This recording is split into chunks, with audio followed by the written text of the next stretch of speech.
if the Republicans retake the House, there is the prospect of impeachment. And actually, this show, the Verdict podcast, made news and possibly made history this past week because the White House had to respond to something that you said on this podcast. I think it may be the first time the White House has responded to a podcast, because on our last episode, you said that if the Republicans retake the House, as it looks like they will, they very well might impeach Joe Biden.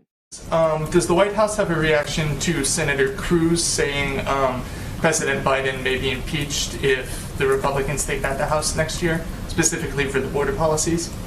Well, our reaction is maybe Senator Cruz can work with us on getting something done on comprehensive immigration reform and putting in place measures that will help make sure smart security is what we see at the border, taking a more humane approach to the border instead of name calling, accusation calling, and making predictions of the future. Go ahead. Thank you, Jack. Not much of an answer, if you ask me.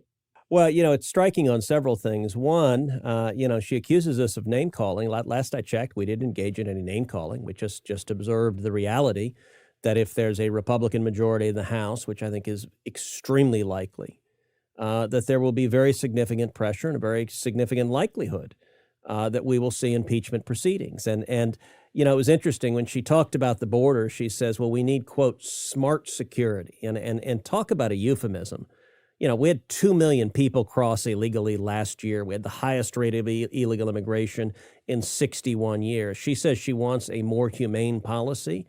How about start with not having children physically and sexually assaulted by human traffickers? How about start by not having women physically and sexually assaulted by human traffickers? How about start by not having the highest amount of fentanyl and illegal drugs trafficked in this country that we've ever seen in the history of this country? What they're doing, it ain't humane, and you want to work together on this? Fine, let me give you a place to start. Enforce the damn laws. Of course, enforce the laws. They have no interest in doing that. This is not just some cheap political shot. They have said they have no interest in doing that. They've reversed a lot of the border security measures. So on this question of impeachment, is this just a purely political partisan threat that now whenever the other party holds the Congress, they're going to impeach the president? Or is there some constitutional legal basis for impeaching Joe Biden?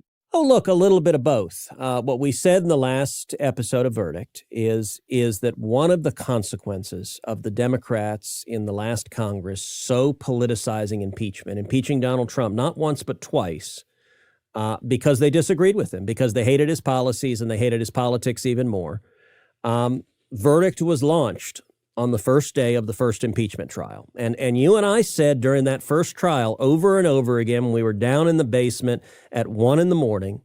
that if they make this political, if they go after Donald Trump because they hate him, that the inevitable consequence of what the Democrats are doing, abusing the constitutional process of impeachment, is the next time you get a Democratic president, the next time you get a Republican House, it's going to be almost inevitable that they're going to be forced to impeach him as well. That's not how the Constitution was meant to work, but the Democrats made the decision, damn the torpedoes. They didn't care about the consequences. And you and I said at the time, this is a dangerous road to go down. You shouldn't use impeachment to express political disagreements. But the Democrats did so twice in a partisan charade. We get to January 23 with a Republican House.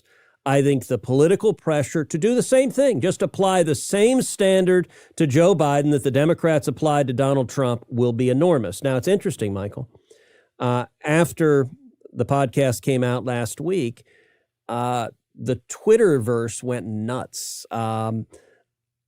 MSNBC went nuts. Left-wing journalists went nuts. They said, oh, my gosh, this is terrible. This is terrible. And what you and I said when we talked about this last week is I said there are multiple grounds on which the House could impeach Joe Biden. And it was funny. One of the MSNBC hosts came back and said, there are not multiple grounds. I thought it was amusing that apparently he wasn't disputing there were grounds, just not multiple grounds. And since none of these people actually do reporting or journalism, We can walk through a few of them and actually discuss them. The one I mentioned in the last podcast, the strongest ground, is immigration, is the president's utter failure and refusal to enforce the immigration laws and to create absolute chaos. And it's not just it's not just doing a bad job. It's utterly defying the law. And Article 2 of the Constitution gives the president a responsibility to, quote, take care that the laws are faithfully executed. And Joe Biden has decided he's not going to do that. Because during the first impeachment trial, when we launched Verdict, one of the arguments that the Trump team was making was that maladministration is not a grounds for impeachment. As you say, just doing a bad job is not grounds for impeachment. But you're saying there's a difference here between doing a bad job at enforcing the laws and flagrantly, intentionally, consistently refusing to enforce the law.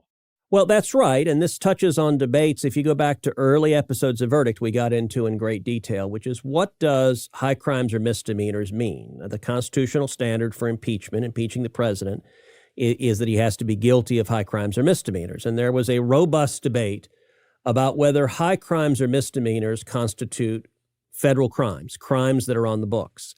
And one of the ironies is that all the positions are switched. So when it was Donald Trump, all the Democrats says, no, doesn't need to be a criminal offense, doesn't need to be a crime at all. Ukraine, just because we don't like what he did on Ukraine bad, so impeach the guy. And we pointed out, I think the better argument is that it should be a criminal offense. There's a dispute, and I would note, Justice Joseph Story, who's one of the great early Supreme Court justices, he talked about this, and Justice Story said, quote, "Our fathers adopted a constitution under which official malfeasance and nonfeasance, and in some cases misfeasance, may be the subject of impeachment." That's an argument. It's an argument that the Democrats, and they're going after Trump, could rely on. In the case of the border, it's nonfeasance. It's utterly refusing to follow the law. So that's one ground.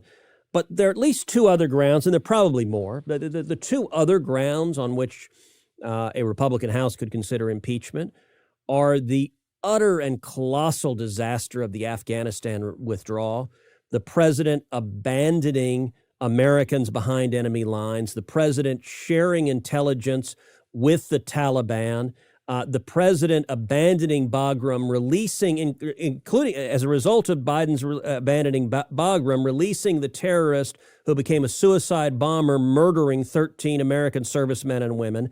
That could easily be considered malfeasance and a ground of impeachment.